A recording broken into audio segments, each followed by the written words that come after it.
Hey guys, Bagman here. The hype for Monster Hunter Wilds is through the roof as we've been getting new trailers and game info left and right, especially with the recent weapon trailers and Gamescom trailer and demo. However, there is one big Monster Hunter project that fans of the franchise might be forgetting about. That is if they heard about it in the first place. And that is Monster Hunter Mobile. And no, I'm not talking about Niantic's Pokemon Go like Monster Hunter now. I'm talking about the Monster Hunter mobile game that's supposedly being developed by Tencent's Timi Studios. It was announced back in November 2022, and we haven't heard from it since. So, what happened? In this video, I'm going to discuss why I care about it. Why I think having a Monster Hunter mobile game can actually be a good thing if done right, and possible theories about the fate of the game. Before we get into the theories, let's first take a look back at when the project was announced. The statement reads, Timi Studio Group and Capcom are joining forces on a new mobile game for the iconic Monster Hunter series.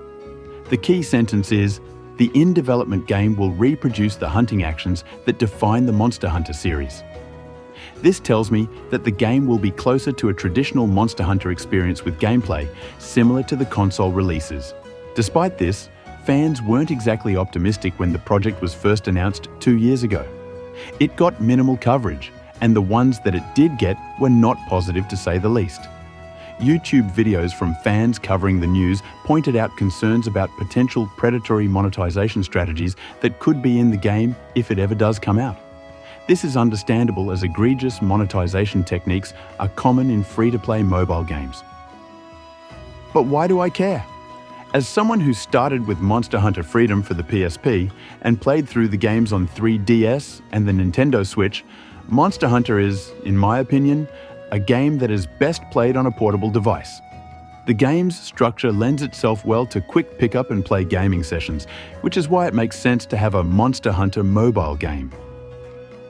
This is also more important now as Capcom is seemingly abandoning the traditional Monster Hunter structure, where players can simply choose from a number of hunts from a quest board and dip in and out of them quickly. New details for Monster Hunter Wilds reveals that there are no more quest boards. Quests instead happen organically as players roam the semi-open world. I think that this is a refreshing change to the series. However, the satisfaction one gets from the pick up and play, checkbox style quest system of the older games will be dearly missed. This system is something that can work well on mobile and can be maintained for an Android and iOS Monster Hunter title. But why don't I just play the PSP, 3DS or Switch games? Well, I do. And frankly, they're getting old. I have thousands of hours into those games and I want something new before Wilds comes out. Also, I do understand that handheld PC devices like the Steam Deck and Asus ROG Ally exist, so we can technically play any Monster Hunter game anywhere now. The problem is, these devices are still expensive. Not everyone can afford them and they're so big in size that I have a hard time labeling them portable, much less pocketable. A mobile version of Monster Hunter that's accessible to everyone could bring in a whole new wave of players to the franchise. And because most people have phones, everyone can play with everyone.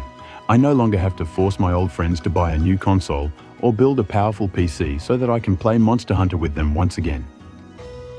A mobile Monster Hunter game could also serve as an avenue for Capcom to introduce more experimental content and features before incorporating them into mainline titles.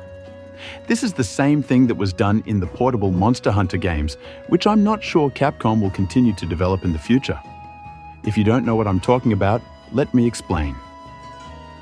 For years now, there have been two teams that develop big Monster Hunter titles, the main team and the portable team.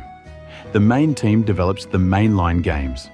That's Monster Hunter DOS, Tri, 4, and Monster Hunter World, which is basically Monster Hunter 5. The portable teams develop the portable games, which tend to be more creative and experimental in my opinion. These games include the Monster Hunter Freedom games, Monster Hunter Generations Ultimate, and, of course, Monster Hunter Rise and Sunbreak. Compared to the mainline games, the portable games are less grounded. portable games tend to have flashier combat and more creative monster and equipment designs, as well as more experimental game systems. Sadly, I'm not sure if Capcom will be continuing the trend of releasing experimental portable games after mainline games like they used to. There are many reasons why I think they'll stop this trend. First, handheld PCs already exist, which means all Monster Hunter games moving forward can technically be played portably. This lessens the need to create dedicated portable titles. The cost of making games and the time that it takes to make them has also greatly increased in the past few years, so it would make sense if Capcom disbanded the portable team and focused all of their resources only on mainline games. Lastly, the power gap between handheld consoles and big home consoles is now shorter than ever, and the power gap between this generation of consoles and last gen isn't all that big. Capcom couldn't bring Monster Hunter Tri to the PSP, so they made Monster Hunter Portable 3rd instead. They couldn't bring Monster Hunter World to the Switch because of the system's limitations, so they made Monster Hunter Rise instead. So, a lot of times, portable games were made to cater to devices that are much less powerful in terms of hardware, with Monster Hunter Rise for the Nintendo Switch being the last example of this. While it hasn't been formally announced yet, it's pretty much certain that we're getting a successor to the Nintendo Switch next year. Rumor has it that this next generation Switch will be as powerful as a PlayStation 4, if not a bit better. Now, we can see that a few new AAA games still release for the PlayStation 4 from time to time. The PS4 might be a little outdated now, but it is still capable, especially if new releases are well optimized. If it's true that the next Switch has a similar power level with the PS4, this means that Capcom can just port Monster Hunter Wilds to the Switch 2, or whatever it's going to be called. They won't need to create a dedicated Switch 2 Monster Hunter game. This will allow them to save a ton of resources. All these reasons lessen the need for Capcom to create a dedicated portable Monster Hunter, which could possibly mean that we'll no longer have a Monster Hunter game that Capcom can put out-of-the-box ideas into. No more crazy systems like Wirebugs from Rise and Hunter Arts from Generations. This is a big reason why we need a proper mobile Monster Hunter game. A game where they can test out ideas that are not generally considered safe. A game where they can go wild with creativity on. Now, I know I'm in the minority here, but I do have a little bit of hope that we could have a good Monster Hunter title for Android and iOS devices. Hear me out. It's true that pay-to-win style monetization practices are common in free-to-play mobile games, but there are a handful of titles that don't exhibit this. League of Legends Wild Rift is a good example. There's also Warframe, which was recently released on iOS. And let's not forget games made by Timi Studios themselves. Call of Duty Mobile and Pokemon Unite. Yes, monetization does still exist in these games, but I wouldn't go as far as to call them pay-to-win. Most of the items sold on these games are just cosmetic, with some pay for convenience items that aren't really necessary to enjoy or progress in the games. If a proper Monster Hunter title for mobile does come out, I hope it could add to this short list of mobile games with passable monetization. It's also worth noting that this isn't the first Monster Hunter game to be created from a Capcom-Tencent partnership. Monster Hunter Online was a Capcom-Tencent MMO that unfortunately never made it to the West. It was only released in China and was only playable on PC. It utilized the CryEngine 3 and was the best-looking Monster Hunter game before World came out. And judging from the gameplay videos available online, it was a proper Monster Hunter game that was of high quality. This gives me hope that a Monster Hunter mobile game from Timi could also excel quality-wise. So, what happened to the Monster Hunter mobile game that was announced in 2022? I have a few theories. The first theory is sadly the one that is most likely to have happened.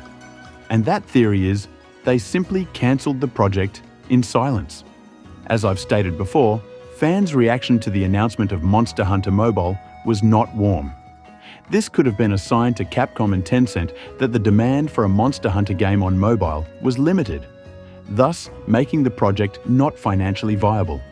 This is highly possible as a few major mobile games were cancelled in the past years. Apex Legends Mobile was cancelled despite being quite successful in terms of player count, and EA's Battlefield Mobile has also been junked before it even made it to a full release. It has also been a while now since we heard from Valorant Mobile. Who knows when that will ever come out? Granted, the mobile games I mentioned are first-person shooters, a genre of games that are saturating the mobile gaming landscape. Monster Hunter is a third-person hunting action game. Besides Yiga Hunter Legend, which is arguably not a very good game, I can't seem to think of another Monster Hunter-like game for Android and iOS devices. So, Monster Hunter could possibly do well in Android and iOS if it ever releases, as it will most likely monopolize the genre in those platforms. With that said, the mobile games I mentioned, Apex Legends and Battlefield, are still giants in the gaming industry. So if their mobile versions can be cancelled, then so can Monster Hunters. Now, on to the second theory on what happened to Monster Hunter Mobile. Maybe the game is simply not ready yet. As I've mentioned before, the time that it takes to make a video game has become longer in the past years. This includes mobile games. While we know that Monster Hunter Mobile was in development as per their announcement, it's possible that the game was still in its early alpha stage and still needed a few years to complete. When the game was first announced, I did hope that we would be able to play it before the next mainline Monster Hunter title, which we now know is Monster Hunter Wilds. A Monster Hunter experience that would help us bide time as we wait for the next big Monster Hunter game for PC and consoles. Especially because I know that a lot of fans are now burnt out from Monster Hunter World, Monster Hunter Rise, and other older Monster Hunter games, and just want something new to hold on to, even if it's a mobile game. Unfortunately, it's apparent that's not going to happen. I'm certain that Monster Hunter Wilds will be released in the first quarter of 2025, meaning that it's only a few short months away, so I doubt that there will be any new news for Monster Hunter Mobile. Perhaps it will still be released in the future, maybe a few months or a year after Monster Hunter Wilds release. Only time will tell. What do you think? Do you have hope for it as well? If it's still in development, what kind of game do you want it to be? What features or content do you want to see in it? Let me know in the comments below so we can have a discussion. And of course, don't forget to like and subscribe. This is my first video, and your support would allow me to make plenty more videos like this in the future. Peace out, fellow hunters.